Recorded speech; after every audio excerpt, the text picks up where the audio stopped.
Georges, tu prends la politique. Jacques, tu vas aux échos. Mais Charles m'avait dit que c'était... Dis quoi?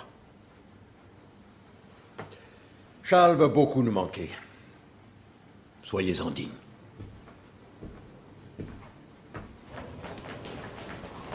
Je ne veux pas me battre pour la dépouille de Charles. C'était mon ami. Alors travaillons sans coup bas, d'accord? Merci. Il était vert de rage. Maintenant, quand il me sourit, je vois briller les lames. Vous êtes soldat, non? Comment faites-vous? Question de maintien. Ne jamais fléchir, jamais. Je vais me retirer quelque temps. Vivre mon deuil comme la femme dévouée et docile que je ne suis pas. Sans la présence de Charles, je n'ai plus aucune légitimité au journal. Je ne vais plus écrire ni vous guider. L'hiver sera rude pour vous et moi. Gardez-vous des coups, anticipez les pièges.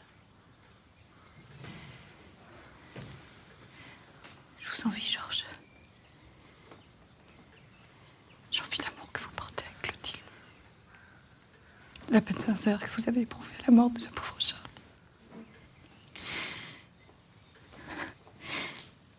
Je vous sens parfois si détaché. Sur son lit de mort, j'ai juré à Charles de m'occuper de vous. Je vous sais forte, Madeleine, mais si jamais, n'importe où, n'importe quand, faites un signe, je m'y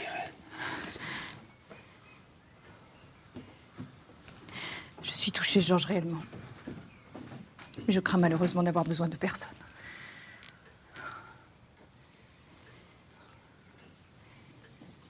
Alors donnez-moi une dernière leçon. En souvenir du bon vieux temps.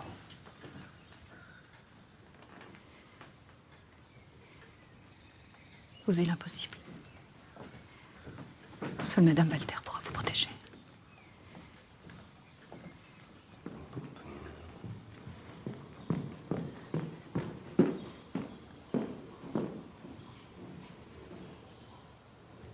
Quel bon vent vous amène? Le désir de vous voir. Une force m'a poussé vers vous, alors je suis venu. Vous me pardonnerez ma franchise. C'est que vous me surprenez. À vous, je ne peux mentir. C'est une déclaration sur un air léger pour ne pas vous effrayer. Vous êtes sérieux? Absolument. J'y pense depuis si longtemps, mais je n'osais pas. On vous dit si sévère, si rigide. N'exagérons rien. Je deviens fou, Virginie. Il ne faut pas. C'est plus fort que moi. Alors cessons de nous voir. Ou parlez-moi d'autre chose. Vous avez raison, je suis ridicule. Indigne d'une femme comme vous. Comment j'ai même pu penser, moi, petit journaliste? Excusez-moi, j'ai honte.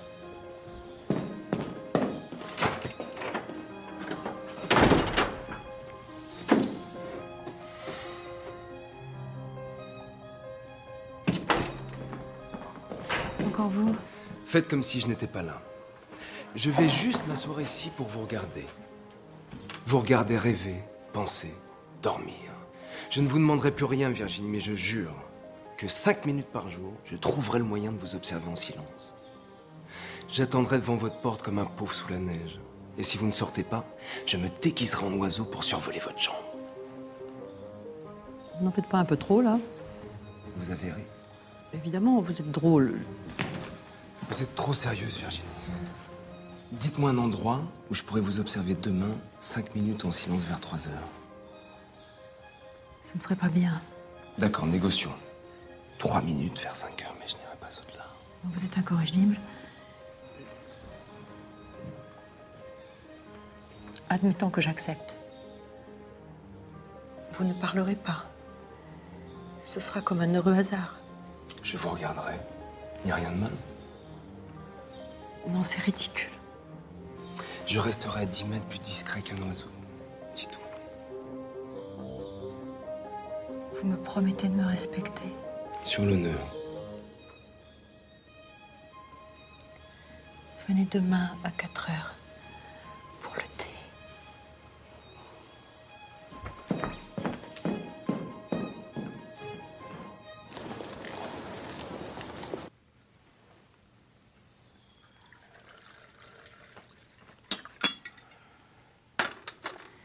Du lait?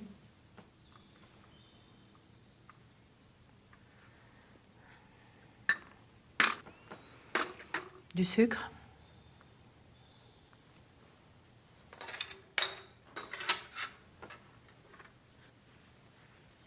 Je ne sais pas ce qui m'arrive. Je suis contente de vous voir. En même temps, je me sens coupable. Pourtant, nous ne faisons rien de mal. N'est-ce pas? Mais est-ce que vous allez parler à la fin?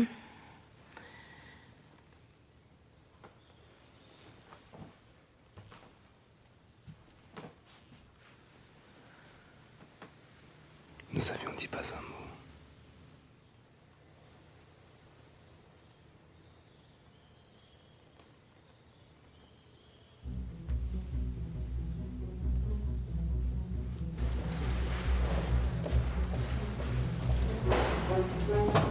Entrez.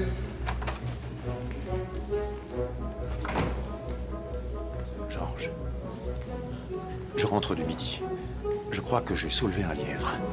Tu connais la compagnie ferroviaire Paris-Toulouse? Non. Un groupe de spéculateurs achète à bas prix aux paysans leurs terres agricoles. Des terres qu'ils revendront 100 fois leur prix à la compagnie ferroviaire. Personne ne connaît encore le tracé exact de la ligne, mais eux le savent et ils en profitent. J'ai mis 2 types sur le coup et dans 15 jours, je sors l'affaire. Le patron sera fier de moi. Je ne crois pas. Et pourquoi donc? Le patron sera furieux. C'est un miracle qu'il ne sache rien. Georges, mon mari a la majorité de cette compagnie ferroviaire. C'est lui qui a fait racheter les terres pour les revendre une fortune. Les affaires, tu comprends? Mais alors si j'avais publié? Ta carrière était finie. Te voir à terre, je ne m'en serais pas remise. Je t'aime tellement. Mon bel amour. Viens, serre-moi fort. Serre-moi fort. Tu te souviens? La première fois que tu m'as embrassée, j'avais l'impression de me perdre, alors que c'est la vie qui commençait. Cocher!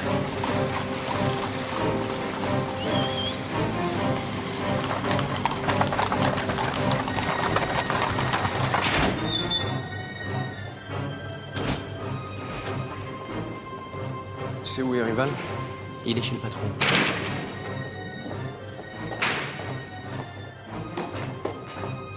Tu te souviens? Tu l'as serré, cette main à la mort de Forestier. Pas de coup bas. C'est un pacte entre gentilshommes. Ah! Tu ne mérites même pas le duel. Alors je te traite en voyou avec des méthodes de voyou. Personne ne joue de moi, tu m'entends? On m'a tout raconté sur Paris-Toulouse.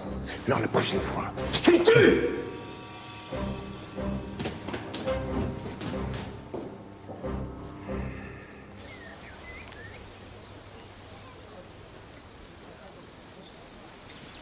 Le deuil se termine.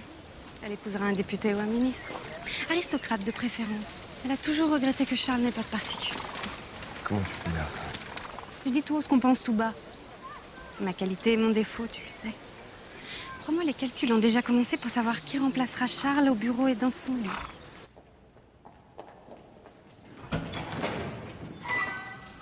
Merci.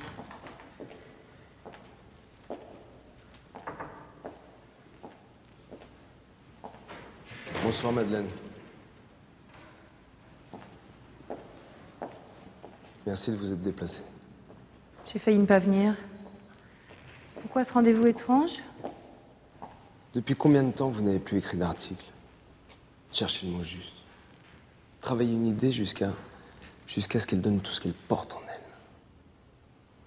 La mort de Charles.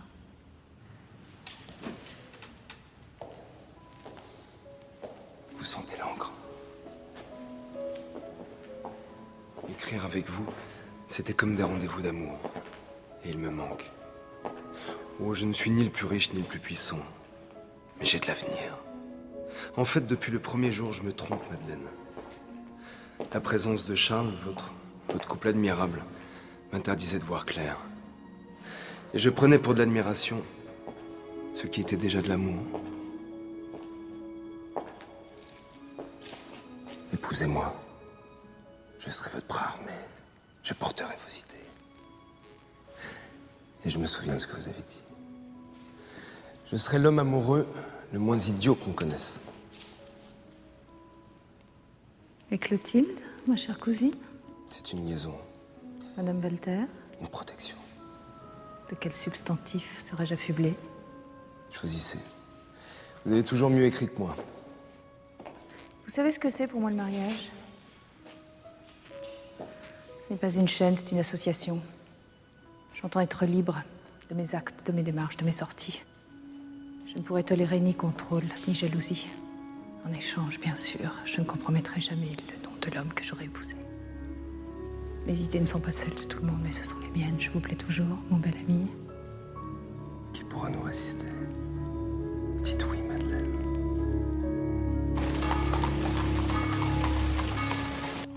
Assieds-toi, nous avons à parler sérieusement. Qu'est-ce qu'il y a?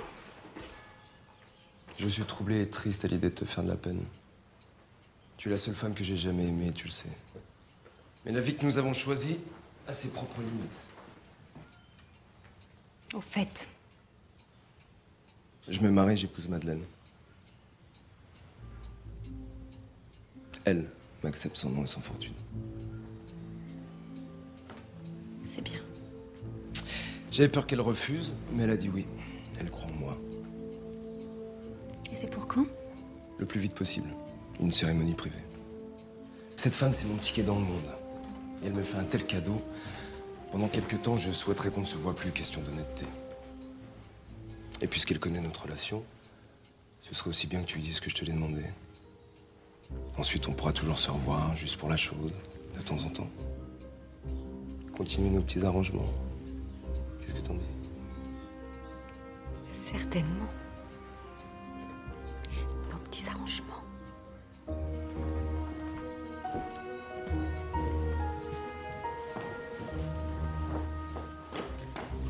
Et si on disait qu'après la Tunisie, le Maroc pourrait tomber dans l'escarcelle de la République? Non, non, non, pas escarcelle, trop pécuniaire. Plus décoratif, alors. La terre d'Afrique est une cheminée pour la France, qu'on allume avec le papier des banques et qui brûle notre meilleur bois. Ah oui, c'est bien ça. Une copie pour La Roche-Mathieu, il en fera son discours et toi tu le reprends demain dans le canard. Toi et moi, dans ces moments-là, on est comme une machine de guerre. Chut, regagne ton sabre, bel ami. Quand? Après la cérémonie. À propos, Clotilde m'a parlé. J'apprécie par-dessus tout l'honnêteté, Georges. Je suis touchée.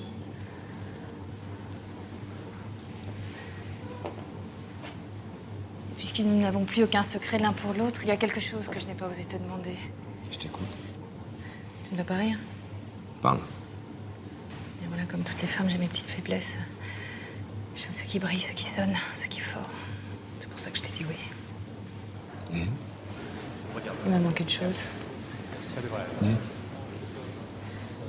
J'aurais adoré porter un nom noble. Est-ce qu'à l'occasion de notre mariage, tu ne pourrais pas t'anoblir un peu? J'y ai pensé, mais c'est pas facile. Pourquoi donc? J'ai peur du ridicule. Toi?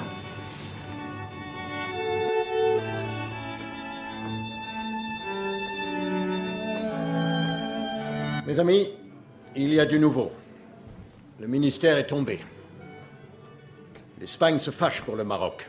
Marot forme un nouveau cabinet. Notre ami La Roche-Mathieu prend les affaires étrangères. Félicitations. Nous allons devenir une feuille officieuse. Mais il nous faudrait une chronique à Très effet. juste. Quelque chose qui explique la situation de toute notre colonie africaine, les causes du conflit actuel et les craintes des épargnants qui ont investi leur pécule dans un emprunt marocain qui n'est plus garanti. Je vois. Le spectre de la ruine, on fait monter la sauce. Parfait. Ça va préparer l'opinion. Et une intervention militaire? Surtout pas. D'abord une solution diplomatique. N'est-ce pas, Édouard?